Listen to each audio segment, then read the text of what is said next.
আবারও একটা নতুন ভিডিওতে সকলকে জানাই আন্তরিক সালাম। আসসালামু আলাইকুম ওয়া রাহমাতুল্লাহি ওয়া বারাকাতুহু। তো দেখতে পাচ্ছেন যে আমি একটা সিলিং ফ্যানের কয়েলের বডি নিয়ে নিলাম।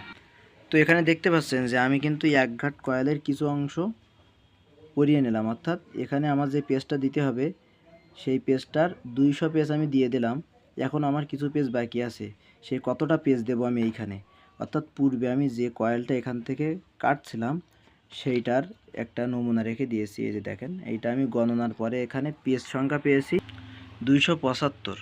তো নিয়ম হলো, নতুনে আপনার যেভাবে কয়েলটা থাকবে আপনার পুনরায় বাধাই করার ক্ষেত্রে সেই কয়েলটা আবার পুনরায় দিতে হবে।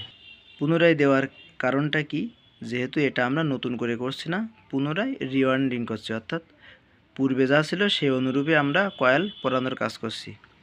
তো সবসময় একটা জিনিস মাথায় রাখতে হবে, সেটা হলো যে আমি যদি পড়ে যাওয়া কয়েল নতুন করে কয়েল বাধাই করতে থাকি, অর্থাৎ কোনো ফ্যানে যদি নতুন করে কয়েল বাধাই করতে থাকি, তাহলে পূর্বে যে কয়েল ছিল তার থেকে কিছু সংখ্যক পাক বেশি দিতে হবে। অর্থাৎ পূর্বে আমার ছিল 275 পেজ, আমি এটা থেকে পেয়েছি, তো আমি এখন এতে ঢোকাবো 285 পেজ, অর্থাৎ 10 পেজ কমপক্ষে বেশি করে দেব।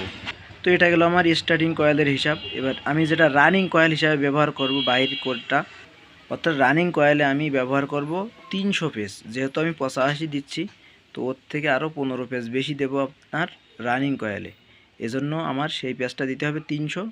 আর যেটা ঢোকাচ্ছি এখানে আমার পেজ সংখ্যা হবে 285। 285 থেকে আরও 15 পেজ বেশি করে আমি রানিং কয়েলে ব্যবহার করব।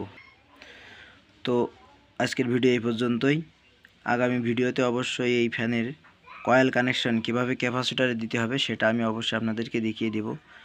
তো আজকের ভিডিও এই পর্যন্ত। সবাই ভালো থাকবেন, সুস্থ থাকবেন। আসসালামু আলাইকুম ওয়া রাহমাতুল্লাহি ওয়া বারাকাতুহু।